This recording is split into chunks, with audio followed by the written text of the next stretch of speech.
बिस्मिल्लाहिर्रहमानिर्रहीम अल्हम्दुलिल्लाह। हम इस बात से फख्र महसूस करते हैं कि हम हिंदुस्तानी और हमारा मुल्क ऋषि मुनि वलियों का देश। यहाँ पर हिंदू मुस्लिम सिख ईसाई तमाम लोग बड़ी मोहब्बत से रहते हैं, एक दूसरे का सम्मान करते हैं, एक दूसरे के मजहब का ख्याल और एहतराम करते हैं। हमने मुल्क की आज़ादी में बरबर से हिस्सा लिया और मुसलमानों ने अपना नुमाया किरदार अदा किया, ये तारीख गवाह है।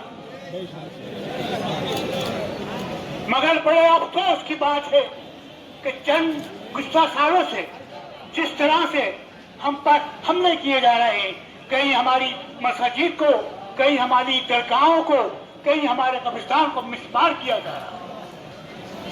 इसी तरीके से कहीं कलाम पाक की बेहुरमती, कहीं दाढ़ी को नोचना, कहीं टोपी दाढ़ी का मजाक उड़ाना, ये बड़े अफसोस की बात है।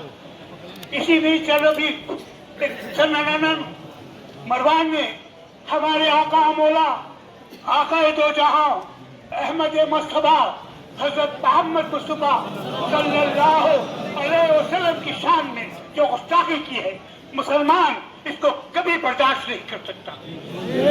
हम अपना तन मन धन सब कुछ उस इसाने बाप सल्लल्लाहु को बांध कर सकते हैं, लेकिन उसकी गुस्ताखी को बर्दाश्त नहीं कर सकते। हमारा ईमान है कि हमारे लिए जो कुछ है रसूल की मोहब्बत है, हमारा ईमान रसूल की मोहब्बत है। ये हालात पैदा नहीं होते। गुजारिश करते हैं कि बराए करम मुल्क का अमन अमान बरकरार रखने के लिए ऐसे लोगों को लगाम कसे। हम हिंदुस्तानी हैं, हम अपने मुल्क का, अपने कानून का दिलो जान से एहतराम करते हैं। ये तारीख गवाह है, इसे बकवास नहीं है, ये तारीख गवाह है। जो आदमी तारीख जानता है, पहचानता, वो मानेगा इस बात। आज जिस तरह हालात पैदा हो गए, जो हमारे मुल्क की इज्जत तौकीर है पूरी दुनिया में, हमारे मुल्क को इसलिए पहचाना जाता है कि हम हर कौम के लोग, हर मुल्क के लोग मोहब्बत से रहते हैं, इसका पूरी दुनिया एहतराम करती है। लेकिन इस काज से हमारे मुल्क पर भी एक सवालिया निशान लग गया। मैं बड़े अफसोस के साथ कह रहा हूँ कि कोई मिस्टर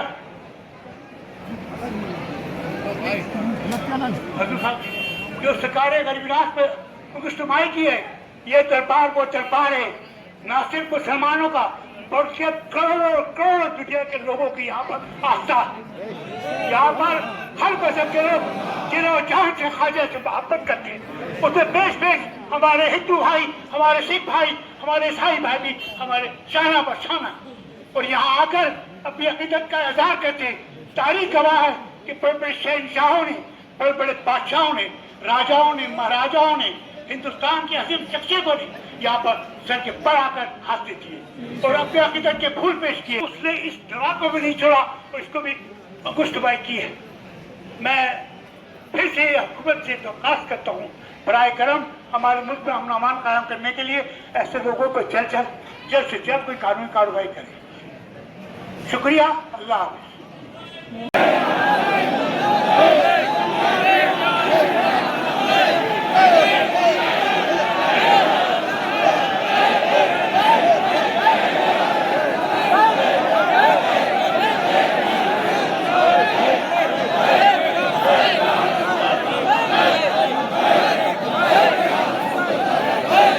क्या आज तक जो है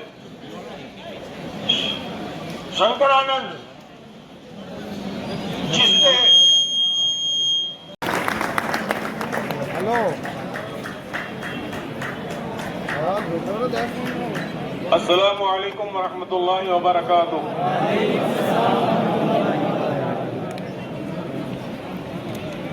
हजरात गिरामी, बरादरान इस्लाम, मैं आपके सामने हाजिर हूँ। आज हम यहाँ पर बारगाह गरीब नवाज के कदमों में नामूस रिसालत पर उस गुस्ताख रसूल नबी पाक सल्लल्लाहु अलैहि वसल्लम की शान अक़दस में जो गुस्ताखी की गई है, उस मलऊन ने, मैं नाम नहीं लेना चाहता, जो गुस्ताखाना जुमला, जो कलमात उसने बयान की है, वो नाकाबिले बयान है, नाकाबिले समाअत है और नाकाबिले बर्दाश्त है। ना उनको दोहराया जा सकता है, ना उनको सुना जा सकता है। इस पर एहतजाज दर्ज कराने के लिए हम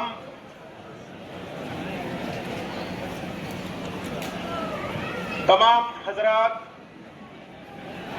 इज्तिमाई तौर पे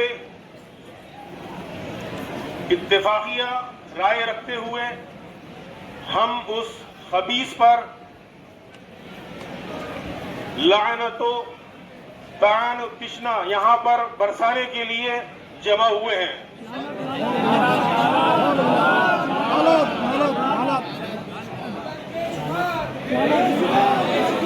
हमारे नबी पाक सल्लल्लाहु अलैहि वसल्लम को अल्लाह तबारक व तआला ने तमाम आलम के लिए रहमत बना के भेजा है।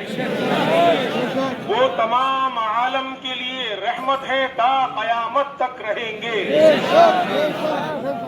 आप जैसा अमन व इंसानियत का पैगाम देने वाला दुनिया में और ता कयामत उनका कोई सानी नहीं।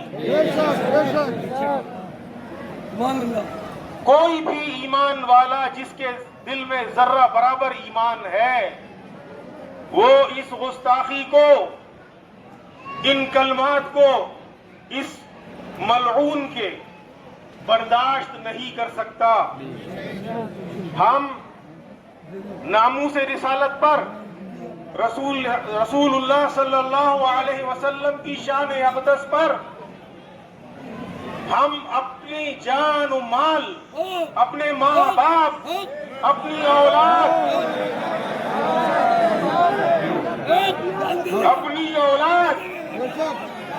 अपने घरों को, अपनी जानों को कुर्बान करने के लिए तैयार हैं। इसमें कोई शक व शुबा की गुंजाइश नहीं होनी चाहिए, क्योंकि शान रसूल हमारा ईमान है और शरीयत के मुताबिक इश्क़ रसूल जिसके दिलों में नहीं है वो ईमानदार नहीं है, बेईमान है वो। लिहाजा इस खबीस के इस बयान से ऐसा लगता है कि इसके पीछे कोई दुश्मन देश की दुश्मन ताकत लगी हुई है और जो देश को बांटना चाहते हैं, जो देश को तोड़ना चाहते हैं, जो देश में अमन और सुकून फितना फसाद कराना चाहते हैं, वो इसको मोहरा बनाकर बार बार सामने लाते हैं। लेकिन अफसोस इस बात का है, बेहद अफसोस है कि इसको आज तक गिरफ्तार नहीं किया गया और बताते हैं सिर्फ और इसको हिरासत में लेकर के इसकी हिफाजत की जा रही है। लिहाजा मैं हुकूमत हिंद से, बिलखुसूस उत्तर प्रदेश की सरकार से मैं ये अपील करता हूं इन तमाम जमीयत मुसलमानों की तरफ से कि इसके ऊपर सख्त से सख्त कार्रवाई की जाए और सख्त से सख्त दफाएं लगाकर इसको जेल में डाला जाए, वरना मुल्क में अमन और अमान बरकरार रखना दुश्वार होगा और सब्र की एक इंतहा होती है। सब्र कहां तक किया जाएगा बताइए? सब्र का बांध अगर टूट गया तो जिस तरह से पानी का बांध टूटता है, बाढ़ें आती हैं। हम नहीं चाहते कि हमारे नौजवान गलत रास्ते पर जाएं, जज्बातों में कुछ गलत कर बैठे। इससे पहले वक्त रहते मैं हुकूमत से अपील करता हूं कि आप वक्त रहते इसको गिरफ्तार करें और आइंदा मैं हुकूमत हिंद से ये अपील करता हूं कि एक कानून के अंदर एक प्रावधान ये रखें कि जो हेट स्पीच देते हैं इन लोगों के लिए कम से कम उम्र कैद और फांसी की सजा तक होनी चाहिए। इसलिए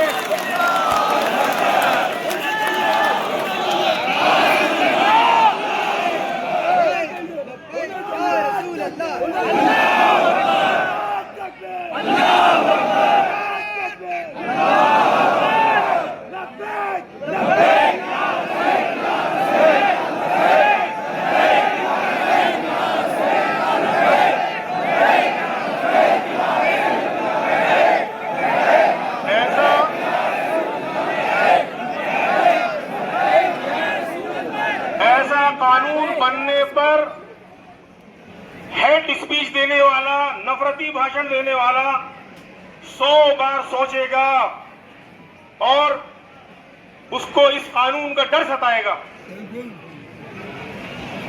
जब बात अल्लाह और रसूल की शान में और कुरान की सदाकत पर हर्फ लगने की हो तो हमें ऐसी हालत में अपनी कौम को किस मुंह से जाकर हम बीच में जाकर उनकी समझाइश करें। लेकिन चूंकि इस्लाम अमन का पैगाम देता है और किसी मजहब पर नुक्ताचीनी नहीं करता और अपने मुल्क से मोहब्बत करने की तालीम देता है, इसी तालीम की बिना पर आज हमारी कौम अमल पैरा है।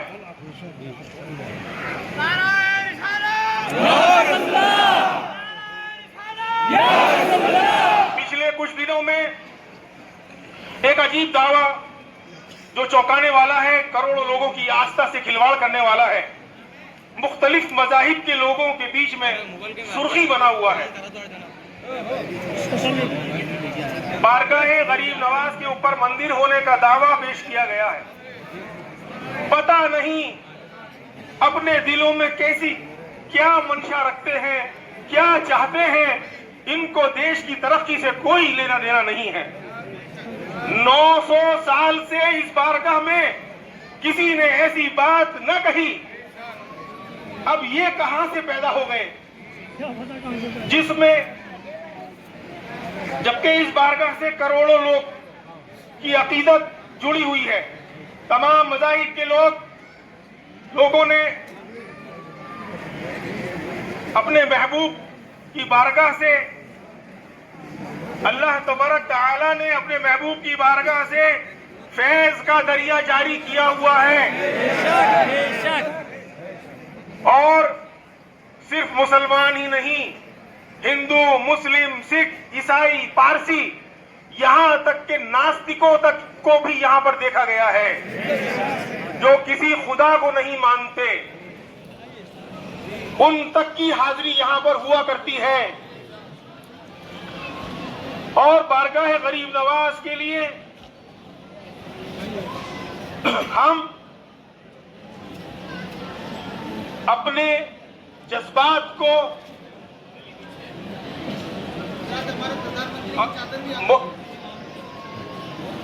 मैंने कह दिया कि तमाम मज़ाहिब के लोग अकीदत मोहब्बत रखते हैं और यहां से फैज पाते हैं।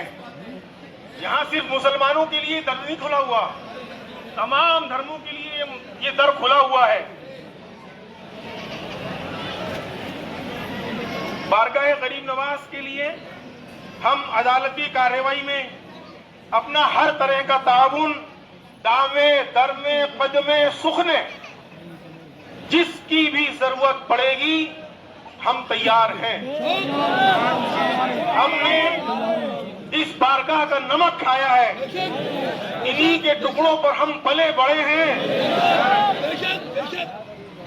बस मैं अपने इस बयान को खत्म करते हुए हुकूमत हिंद से एक बार दोबारा अपील करता हूं कि इस पर, उस खबीस पर, लईन पर सख्त से सख्त कार्रवाई की जाए और जल्द से जल्द उसको जेल में डाला जाए। और मैं उम्मत मुस्लिमा से, तमाम हिंद के मुसलमानों से ये अपील करता हूं कि आप हजरात उसके बयानों पर ना जाएं, जज्बातों पर ना आए। आप अपने अपने शहरों में अमन और सुकून के साथ रहें और सुकून कायम रखें और कानून अपने हाथ में न लें। कानून अपना काम करेगा, इंशाअल्लाह रहमान जल्द अज जल्द उसकी गिरफ्तारी होगी। अल्लाह हाफ़िज़, अल्लाह।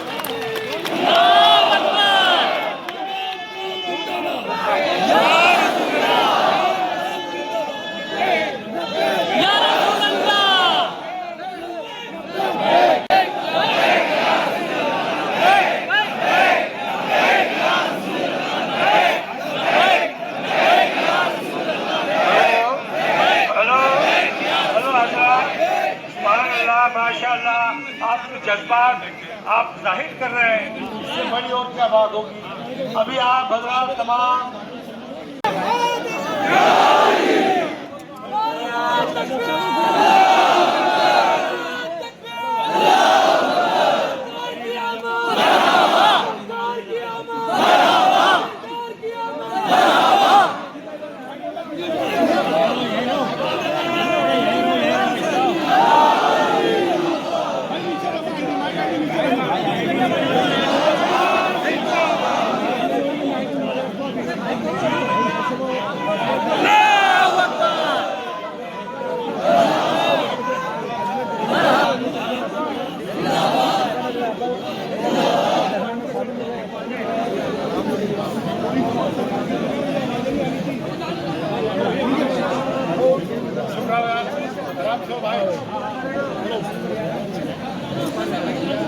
नालाए बुलबुल भी सुनूं, हमतन गोश रहूं।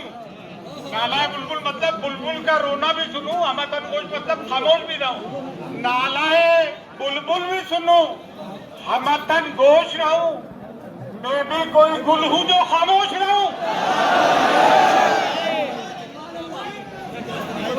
देखिए, मैं रियलिज्म में यकीन करता हूं, किसी की मदासराई नहीं, किसी की चापलूसी नहीं। अगर सर्टिफिकेट चाहिए तो उस अल्लाह की जात का और अल्लाह के इल्जाम तराशी से कभी नहीं डरा। दुश्मन इल्जाम लगाते हैं तो उसको भी कुछ मुनाफिक है, अल्लाह उनको नहीं मिलाया। देखिए, मैं यहाँ से शुरू करता हूँ। ये सुल्तानुल हिंद नायबुल नबी अता रसूल आले नबी औलादे अली जिक्र गोशे रसूल का आस्थाना है। ये आप जानते हैं, ख्वाजा मोइनुद्दीन चिश्ती प्रॉफिट मोहम्मद सल्लल्लाहु अलैहि वसल्लम की औलाद है, उनके डिसेंडेंट है, उनकी प्रोजनी है, नायबुल नबी अता रसूल है। यहाँ से इस्लाम पैदा।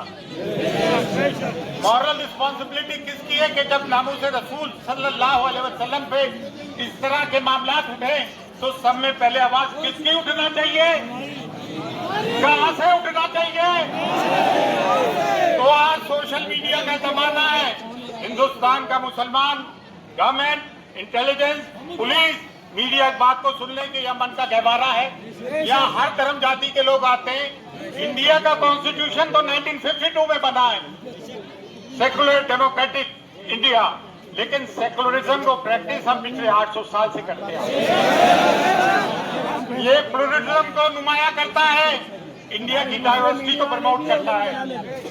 लेकिन हम ये बात भी नहीं भूल सकते कि जब इस्लाम पे कोई आ जाएगी, नामूसे रसूल पे कोई आ गई, गरीब नवाज के आस्थाने पे कोई आ जाएगी, तो सब में पहले हमारा कर्तव्य, हमारा फर्ज है, वरना हम इस चौखट के नमक हराम है, नमक हलाल नहीं।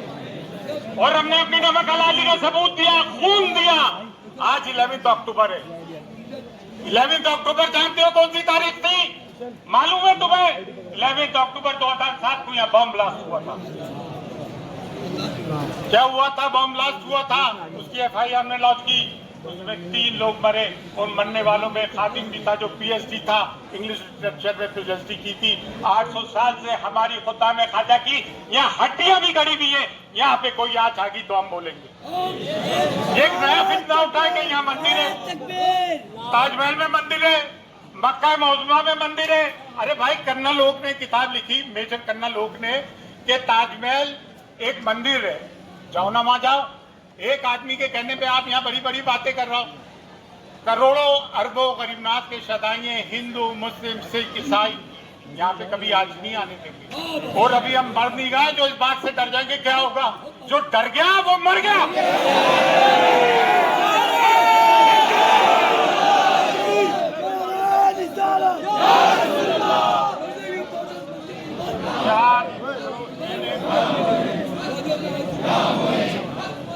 या रसूल अल्लाह, लब्बैक लब्बैक या हुसैन। नहीं यार, आजकल मैं भूल जाता हूँ, इसलिए जज्बाती आदमी भी हूँ। क्या? हाँ, अरे भाई, ये कहते हैं कि सभी के एक तो वो आ जाते हैं, हिकमत अमली से काम लो, अभी वक्त खराब है। क्या यजीद के दौर से बुरा हाल है क्या? है? आधी दुनिया में हुकूमत की थी। फिक्र हुसैन असल में मिरास इस्लाम है। और फिक्र हुसैन है कि बातिल के खिलाफ आवाज बुलंद करना जुर्रत अली से पैदा होगी, जुर्रत रसूल सल्लल्लाहु अलैहि वसल्लम से पैदा होगी। मैं बताऊं किसके लिए बोले? अभी बरेली में एक जज साहब ने फैसला दिया लव जिहाद में। तो भाई, जब लव का तो ट्रायंगल होता है, 2 लड़की हो गई, 1 लड़का हो गया, 2 लड़के हो गए, 1 लड़की हो गई, वफा और बेवफाई होती है। ये लव के बीच में जिहाद कहां से आ गया? लव में जिहाद कहां से आ गया यार? अच्छा, तो बरेली के जज साहब ने एक फैसला दिया, उस बेचारे को उम्र कैद कर दी और कहा कि डेमोग्राफिक इम्बैलेंस हो जाएगा। डेमोग्राफिक इम्बैलेंस में बता दूं, एक तो पढ़ा लिखा करो यार, अपने बच्चों को पढ़ाओ, खुदा के वास्ते मेन स्ट्रीम में शामिल हो, IAS IPS बनो, बड़े बड़े लॉयर्स बनो, डॉक्टर्स बनो। ये मखलूज मुसलमानों की कौम चचती नहीं है हमें। ये यानी कि हिंदू कम हो जाएंगे, मुसलमान ज्यादा हो जाएंगे। अरे 1000 साल में भी हम इनके बराबर नहीं हो सकते। क्यों झूठ बोल रहे हो? ये 4 शादियां करते हैं, बच्चे ज्यादा पैदा करते हैं। अरे 1000 मुस्लिम मर्दों पे 940 लड़कियां हैं। एक मर्द के हिस्से में तो एक औरत आ नहीं रही है, तो बाकी की 3 के आसमान से आएंगी? ये बेचारे ऐसे अभी तक शादी नहीं हुई।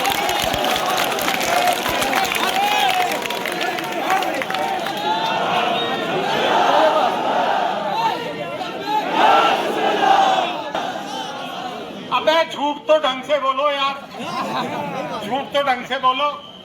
तुमने लव में जिहाद गुजार दी अच्छी चीज में। ले लो मजदूर की रुएं तड़प रही हो। अच्छा, फिर कर्नाटक के हाई कोर्ट के जज ने एक और बात कही कि जहां बेंगलोर में एक मुस्लिम इलाका है, उसको पाकिस्तान कह के संबोधित किया। फिर चीफ जस्टिस ऑफ इंडिया के कहने पे उसने माफी मांगी। ओ बतुलाना, खामोश प्लीज। हाँ खामोश। यहाँ जुडिशरी का ये आलम हो गया। डेमोक्रेसी के 4 सतून है। अरे नाना, कलेक्ट्रेट में एक आदमी आता है जिसका नाम है सिमरन गुप्ता और गरीब नवाज की शान में ऐसी गुस्ताखी कर जाता है, जबकि 2022 का एक जज का ये जजमेंट है, सू मोटो केस पर है वो जजमेंट, और वो जजमेंट ये है कि जस्टिस नटराजन ये इन्होंने 2022 को एक ऑर्डर दिया कि कोई हेट स्पीच दे तो पुलिस उस पर सू मोटो करे। उस पर सू मोटो पुलिस ने नहीं करी। हमने FIR भी दर्ज किया, आज तक कुछ नहीं हुआ उसका। एक आदमी हमारा कोई ऐसा नारा लगा देता है जिसकी हमने भी मुखालिफत की, तो उसका पुलिस सू मोटो लेते हुए केस कर देती है और जेलों में बंद हो जाना पड़ता है। ये नाइंसाफी कैसी भाई, ये नाइंसाफी कैसी? आज तक उन लोगों को पकड़ा तक नहीं गया। हम कब तक इन चीजों को बर्दाश्त करते रहे? अच्छा, एक और चीज है भैया, पुलिस वाले भी खड़े हुए हैं। जी नफीसा का रेप होता है, क्या होता है? रेप होता है। दुनिया का कायदा किसका है, क्या है? रेपिस्ट का साथ देते हैं या मजलूम जिसका रेप हुआ है किसका साथ देते हैं? वहां पे बीजेपी वालों ने एक झंडे के साथ जुलूस निकाला और उस आदमी का नाम था जो आगे आगे था, लाल सिंह। ये दुनिया में कहीं नहीं होता है, विक्टिम का साथ दिया जाता है। देखिए बेटी, हम सबकी साझा है, चाहे वो किसी भी तरफ जाती की हो। और मुझे सब में ज्यादा गुस्सा किसी बात का आता है तो वो रेप को लेकर आता है। ये इस पे तो इतना सख्त कानून बनना चाहिए कि पूछो मत। तो कांग्रेस ने क्या किया? जम्मू से लाल सिंह को टिकट दे दिया। अरे एक तो हमें वो तंग कर रहा है जिनको वोट नहीं दे रहा है, और एक वोट लेके खामोश बैठे। वाह यार वाह, हमारे वोट भी लो लोकसभा में और असेंबली में, और हमारी हिमायत भी नहीं करो। हिमाचल प्रदेश में तो मुसलमानों की हुकूमत है, हिमाचल प्रदेश में तो मुसलमानों की हुकूमत है। क्या हो रहा है मुसलमानों के साथ? मोहब्बत की दुकान खेल खिलौनों की दुकान बन गई। मोहब्बत की दुकान क्या हुई?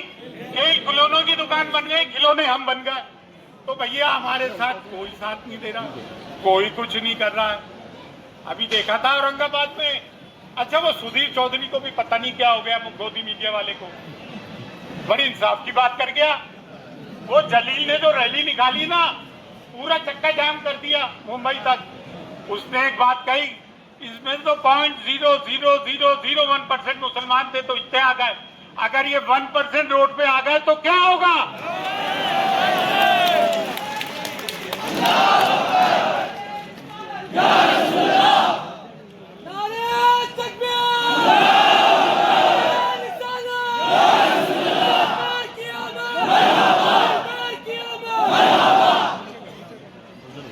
अच्छा, डॉक्टर राम मुलायम यादव सर जो है लोहिया से, उन्होंने एक बात बड़ी पते की कही थी डेमोक्रेसी के लिए।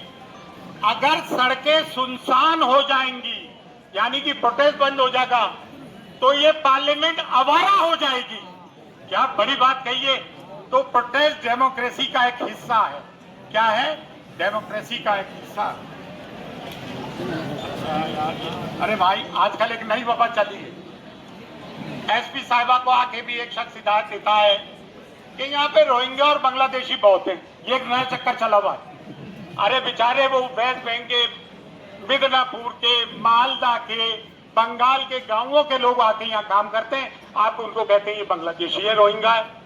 ये एक नया नाटक शुरू हुआ है। कहीं लव जिहाद, कहीं लैंड जिहाद, कहीं कुछ जिहाद, कोई अलन टप्पू जिहाद, ये तरह तरह के जिहाद हो रहा है। अच्छा, एक बात और सुन लें, ये बारकाह हुजूर गरीब नवाज से सदा बुलंद कर रहा है। ना यहाँ कोई मसलक का इख्तिलाफ है, ना मजहब का, ना धर्म का, ना वॉक ऑफ लाइफ का, और बिलखुसूस मुसलमानों से। देखिए बड़ी अजीब बात है, ज्वाइंट पार्लियामेंट्री कमेटी बना दी पार्लियामेंट के एक रेजोल्यूशन से, और उस पर हमारे होम मिनिस्टर कहते हैं कि मैं वक्फ अमेंडेड एक्ट तो लेकर आऊंगा। तो आप क्या पार्लियामेंट से ऊपर हो क्या भाई? और आप क्या समझ रहे हो कोई बच्चे का खेल है, चूहा बिल्ली का, कि आप हमारी प्रॉपर्टी जब्त कर लोगे और हम रोड पे नहीं आएंगे? अगर ये जिस दिन बिल पास हुआ तो क्या करोगे? क्या करोगे? हिंदुस्तान का मुसलमान रोड पे आएगा। 0.001% में सब हिल गए। तो अगर ये 30 करोड़ रोड पे आएंगे तो क्या होगा? हम भाई पीसफुल को एक्सिस्टेंस चाहते हैं, हम प्यार मोहब्बत से जीना चाहते हैं, हम नफरती लोग नहीं हैं। आप इंडिया गेट पे जाके देखें, मोर देन 57,000 लोगों ने जंगे आजादी में शहादत दी। कितने? मोर देन 57,000 लोगों ने, उसमें 36,000 से ज्यादा मुसलमान थे। ये हमें देशद्रोही कहते हैं, ये हमें जिहादी कहते हैं, ये हमें आतंकवादी कहते हैं, ये हमें पाकिस्तानी कहते हैं। अबे जिहाद का मतलब समझते हो? अफगानिस्तान ने पूरे सोवियत यूनियन को तोड़ दिया और नाटो और अमेरिका अपने हथियार छोड़ के अफगानिस्तान से भाग गए। ये होता है जिहाद। लेकिन हम इन चीजों के कायल नहीं, हम प्यार मोहब्बत से रहना चाहते हैं। हाँ, आप देखें ये गुस्ताखे रसूल। मैं एक का नाम क्या लूं? ये तो अनेक है यार, एक नहीं अनेक है। मैं अपनी जबान नाम लेके इनका खराब नहीं करूंगा। एक हो तो बोलो। आपने अभी तक उनको अरेस्ट ही नहीं किया। अरे आप इनकी बात करो, नुपुर शर्मा तक को आज तक अरेस्ट नहीं किया और हमारे लड़के उस चक्कर में अभी तक बंद पड़े। केईओ की FIR कट गई। गिरी महाराज के चक्कर में एक रैली निकाली, वो तक अभी बंद नहीं हुआ। उसको पुलिस प्रोटेक्शन दिया जा रहा है, ठीक है ना। अच्छा, हम बोलते कहते हैं कि ये तो वो है, क्या कहते हैं यार, भड़काऊ भाषण दे रहा है, गोदी मीडिया बातें शुरू कर देता है, ये है वो। ये जो बोले कुछ नहीं, इन पे सब माफ है। कानून दो हैं देश में भैया, कानून दो हो चुके हैं। हाँ, अरे मैं तो उसका नाम ही नहीं लेना चाह रहा हूँ। एक आनंद और गैर आनंद थोड़ी है, यहाँ तो ना जाने कितने आनंद और गैर आनंद है जो आए दिन चू चू ची ची। अच्छा, दरगाह और खानकाह वालों हिंदुस्तान के, तुम्हारी आवाजें क्यों बंद है? बारगाह गरीब नवाज में कहा यहाँ मंदिर है और तुम चुप बैठे हो जबकि कलीदी दरगाह है। अरे भाई, तुम्हारी जरूरत नहीं है, अरबों चाहने वाले और हम लोग हैं जो जान देने वाले। अच्छा, कभी इनकी आवाज निकलती है तो कैसे निकलती है? सुनो, ये मिनानी बकरी है।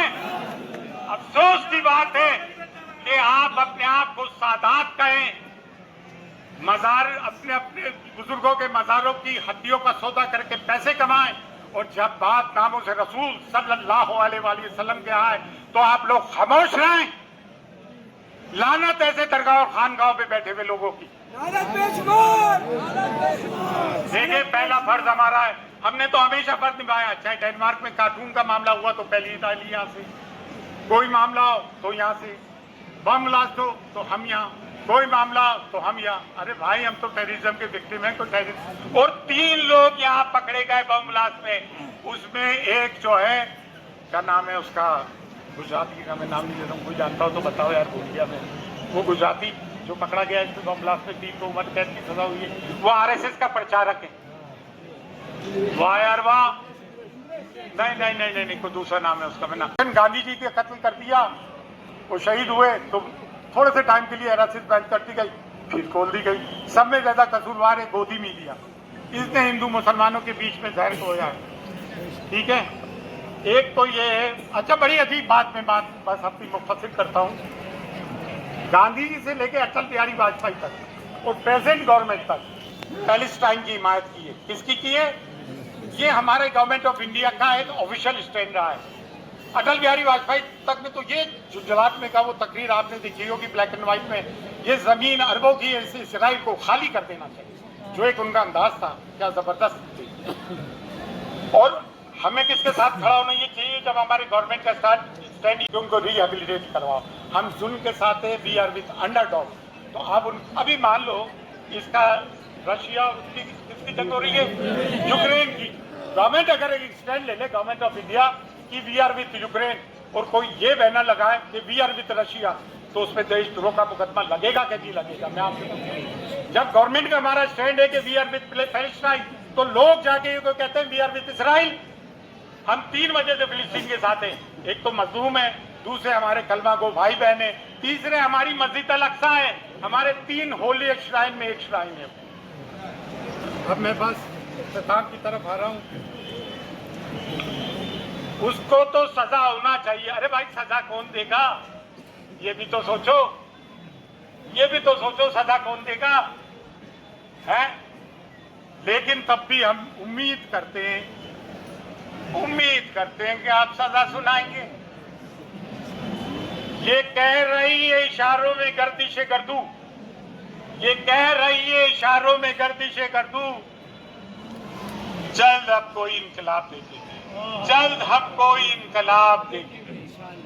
रंगे महफिल चाहता है मुकम्मिल इनकलाब, रंगे महफिल चाहता है मुकम्मिल इनकलाब, चंद शमाओं के फड़फड़ाने से सहज नहीं होती।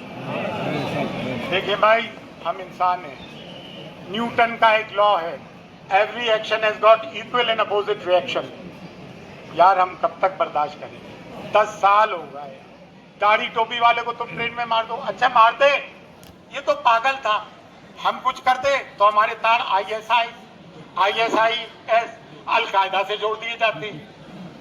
फंडिंग कहाँ से हो रही है, ये कर दिया जाता है। लेकिन एक बात सुन ले, ये देश अच्छा है, खूबसूरत है, मिलजुल के रहना है। हम हाथ जोड़ के भारतवासियों से कहना चाहते हैं, हाथ जोड़ के जिए और जीने दो, live and let live, peaceful coexistence चाहते हैं। हम इस बात के साथ, इस नारे के साथ इस बात को इख्तिताम पजीर करते हैं। जय हिंद।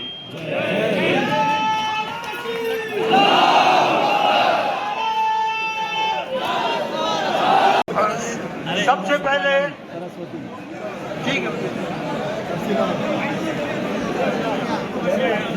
पत्थर को चकनाचूर होना चाहिए, कहा के पत्थर को चकनाचूर होना चाहिए और एक ही हो, मजबूत होना चाहिए। आवाज